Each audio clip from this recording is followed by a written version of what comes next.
बच्चन त्यागी जी ने, ये चूंकि शिक्षा विद है, कोई राजनीतिक नहीं है, वो सिविल सर्विस वालों को पढ़ाते हैं, वो जुडिशरी वालों को पढ़ाते हैं। जो जज बनते हैं देश में उसके लिए जो जुडिशरी सर्विस का एग्जाम होता है उसको बच्चन त्यागी जी पढ़ाते हैं, और सिविल सेवा के लोगों को निपुण जी पढ़ाते हैं। तो ऐसे कुछ शिक्षाविदों ने जुड़कर एक मंच बनाया है जिसका नाम है सशक्त भारत मंच। और हमारा विश्वास है इस देश को एक एकात्म अखंड रूप में हमें स्थापित करना है, दुनिया का गुरु बनाना है, विश्व गुरु बनाना है। उसका एकमात्र साधन है हमारा संविधान। और इसलिए आज निपुण जी आपके मित्रों को विषय रखेंगे, उसको आप सुनिए, और अगर आपके मन में कोई प्रश्न आता है तो बाद में उनसे प्रश्न पूछिए। यहाँ पर माइक रहेगा, कोई भी बच्चा आकर बाद में उनसे प्रश्न कर सकता है।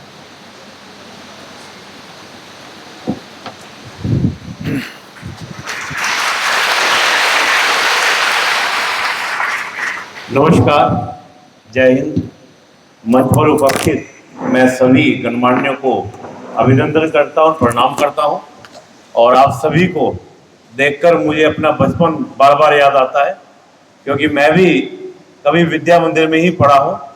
क्लास 4 से लेके 8 तक मैं विद्या मंदिर का ही प्रोडक्ट रहा। अपनी भाषा में प्रोडक्ट बोलता हूं। क्यों बोलता हूं? कि एक वो संस्कार जो मुझे बचपन में मिले कि अपना तो कल्याण करना है, बल्कि समाज और राष्ट्र के लिए भी हमें कुछ करना है, एक भाव मेरे लिए अंदर बचपन से बात कर रहा, और उन्हीं कार्यों को लेकर मैं चलता हूं आज भी। तो सरस्वती विद्या मंदिर मेरे व्यक्तित्व के निर्माण में बहुत बड़ी भूमिका रखता है। तो एक बार आप सभी को बहुत सारा अभिनंदन और बहुत सारा स्नेह। जैसे अभी भाई साहब ने एक संविधान के ऊपर बात आपके सामने रखी, और संविधान पर एक हमने चर्चा की शुरुआत कर रहे हैं संविधान के ऊपर कि संविधान जानो। प्रश्न ये कि संविधान आखिर है क्या और क्यों जाने। हालांकि भाई साहब ने बताया, लेकिन इसको और गहरे से हम समझे तो क्यों जाने हम संविधान को, और क्यों जानना जरूरी है संविधान को, यह उतना ही महत्वपूर्ण है। अगर मैं ये कहूं कि आप चाहते हैं भविष्य में कि हम बड़े बड़े पदों पर जाएं, बड़े अधिकारी बने, या जो भी आपने जीवन में सोचा हो, मैं आईएएस बनूं, डॉक्टर बनूं, इंजीनियर बनूं, तमाम तरह की आपने सर्विस के बारे में, या एंटरप्रेन्योर बनूं, उद्योगी बनूं, व्यापारी बनूं, तमाम आपके मन में होंगे। लेकिन ये तो जाने कि जो हम देश की व्यवस्था में जाने वाले हैं, उस देश की व्यवस्था का संचालन होता कैसे है, यानी कि आखिर हमारा देश चलता कैसे है, हमारे यहाँ पर राष्ट्रपति जी की भूमिका क्या है, प्रधानमंत्री जी क्या काम करते हैं, मुख्यमंत्री जी क्या काम करते हैं, और जिला अधिकारी क्या काम करते हैं। तमाम तरह के जो भी लोग हैं जो राष्ट्र में, समाज में अपना योगदान अपनी आजीविका के साथ, चाहे वो हमारे विद्यालय में पढ़ाने वाले आचार्य या प्रधानाचार्य या अन्य और लोग क्या कर रहे हैं, क्यों कर रहे हैं, किस लिए कर रहे हैं, वो सब जानने के लिए आपको संविधान जरूरी है जानना। जिस संविधान की हम बात कर रहे हैं, इस संविधान का निर्माण एक सभा के द्वारा किया गया, जिसको हम बोलते हैं कॉन्स्टिट्यूएंट असेंबली, संविधान सभा। संविधान सभा 1946 में, यानी कि आजादी से पहले बन गई थी। हमें आजादी मिली 15 अगस्त 1947 को, लेकिन हमारी संविधान सभा बनी 1946, दिसंबर 1946, जिसकी पहली बैठक हुई 9 दिसंबर को। और पूरा संविधान हमारा जो बनकर तैयार हुआ 2 साल 11 महीने और 18 दिन में। आप सोचिए, पूरे देश की व्यवस्था को चलाने वाला विधान कितने समय में तैयार हुआ? लगभग 3 वर्ष में। बकायदा पूरा मंथन किया गया, पूरा विचार किया गया कि कैसे हम अपनी विविधता को, यानी कि अपनी डाइवर्सिटी को मैनेज करते हुए हम क्या करें, अपने संविधान के अकॉर्डिंग व्यवस्था चलाएं और उन सब की जो ये कह रहे थे कि भारत जो है वो 7 सपोरों का देश है, भारतीय कुछ कर नहीं पाएंगे, जो भी भाई साहब ने कहा चर्चिल के बारे में, कहा ये आपस में कट मिलेंगे, कुत्ते बिल्लों की तरह लड़ेंगे। और ये तक कहा था चर्चिल ने कि इंडियंस को तो हमारा थैंकफुल होना चाहिए कि इनको सभ्य नहीं थे, इनको सभ्यता हमने दी। तब हमारे उस समय के नेताओं ने कहा सभ्यता आपको पता ही नहीं जब जीरो दिया मेरे भारत ने। एक मूवी सॉन्ग सुना हुआ आपने कि जब जीरो दिया मेरे भारत ने, तब हमने अपना संविधान बनाया। और आज दुनिया में बड़े गर्व से आप कह सकते हैं कि दुनिया के जितने भी देश जो 1947 यानी कि द्वितीय विश्व युद्ध के बाद आजाद हुए थे, वो आज कोई भी देश अपनी व्यवस्था को सही से चला नहीं पा रहा, और हम लगातार निरंतर तरक्की के पथ पर आगे बढ़ रहे हैं, कोई भी क्षेत्र क्यों ना हो।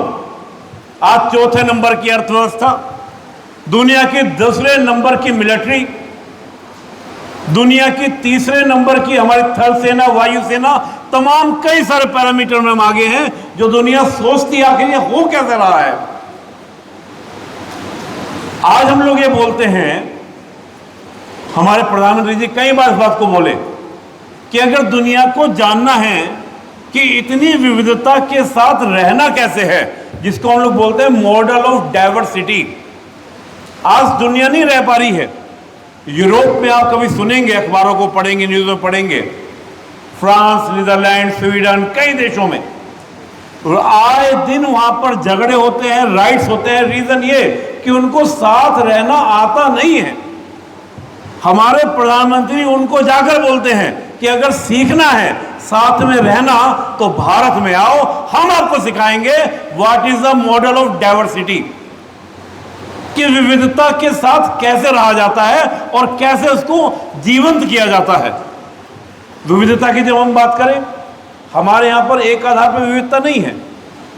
धर्म, जाति, मूल, वंश, वर्ग, क्षेत्र, लिंग, तमाम तरह के आधार पर हमको विविधता दिखाई देगी। और उस पूरी डाइवर्सिटी को, या कहते हैं ना कि एक माला होती है, इसमें हर तरह के फूल पिरोकर हमने माला बनाई है, और वो माला इतनी खूबसूरत है कि आज पूरे दुनिया को ज्ञान दे रही है किसका, शांति का। विश्व गुरु की अवधारणा लेकर हम लोग चल रहे हैं। तो बात यह है बच्चों कि जिस संविधान की हम बात करते हैं, तो यह संविधान आवश्यक क्यों है, जरूरी क्यों है। एक प्राचीन समय में हम लोग चलें, आज भी आप जंगल में जाएं, आपको देखते होंगे जंगल में कोई कानून नहीं होता। जो ताकतवर होता है वो क्या करता है, कमजोर का शोषण करता है या दोहन करता है या उसको अपना शिकार बना लेता है। जो हमारे कौटिल्य ने लिखा है, कौटिल्य आचार्य चाणक्य विष्णुगुप्त, नाम सुनोगा आप लोगों ने। तो चाणक्य कहते हैं कि उस दौर में था मत्स्य न्याय, सर्वाइवल टू फिटेस्ट की थ्योरी, जो योग्य है वो जिएगा, कमजोर के पास कोई अधिकार नहीं, कोई राइट्स नहीं। कभी हम भी उसी तरह की व्यवस्था में आदिम समय में जाए। हम जानते हैं कि मानव जीवन जो है उद्धव विकास का परिणाम है। जानते हैं, पहले हमारे पूर्वज, आपने पढ़ा होगा, साइंस की किताबों में पढ़ा होगा कि हमारे पूर्वज ये थे, और धीरे धीरे हम विकास होकर यहां तक आए। तो उस व्यवस्था को, कौन सी व्यवस्था, जो मैंने आपको बताया कि वो व्यवस्था जहां पर क्या थी, उस तरह की सुरक्षा की भावना थी कि कमजोर व्यक्ति शिकार हो जाता था एक मजबूत व्यक्ति का, तो उससे बचने के लिए राज्य का कॉन्सेप्ट है। और राज्य मतलब राजा।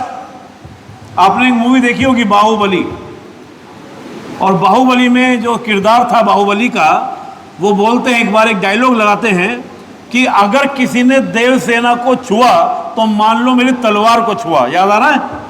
यहां पर देवसेना का मतलब लगा लो प्रजा, जनता, कि राजा सिक्योरिटी देता था, सुरक्षा देता था कि इस क्षेत्र के अंदर, इस पेरिफेरी के अंदर मेरी प्रजा है और मैं उसकी सुरक्षा की जिम्मेदारी लेता हूं, बदले में वो मुझे क्या देंगे, टैक्स देंगे, कर देंगे। लेकिन जब लोकतांत्रिक रूप आया, क्योंकि राजतंत्र में एक समस्या थी, समस्या क्या थी, विधान तो हर जगह चाहिए बच्चों। विधि, कानून, लॉ हर जगह चाहिए। इवन हम विद्यालय में बैठे हैं, विद्यालय भी कानून पर चलता है, नियमों पर चलता है। जैसे सुबह प्रातःकाल आपको 7 बजे 8 बजे एक समय पर आना है, फिर आपकी जो छुट्टी होगी वो एक समय पर होगी, बीच में मध्यांतरण होगा वो भी एक समय पर होगा, भोजन मंत्र होगा, प्रार्थना होगी, वंदे मातरम, सब कुछ एक प्रक्रिया एक लॉ से चल रहा है। बोले हाँ या ना? चल रहा है नहीं चल रहा है? बिल्कुल चल रहा है। इसी तरह आप देखें, घर भी आपका जो है, घर भी एक व्यवस्था से, एक कानून से चल रहा है। वो बात अलग है कि वहां पर कुछ लिखा हुआ नहीं है, घर में मम्मी पापा ने जो नियम बना दिया बोलकर वो चल रहा है। विद्यालय में आए तो नोटिस बोर्ड पर जो लग गया। लेकिन जब हम बात कर रहे हैं 140 करोड़ लोगों की, तो इनके लिए ओरली क्या क्या बात नहीं बनेगी, इनके लिए बात नहीं बनेगी नोटिस बोर्ड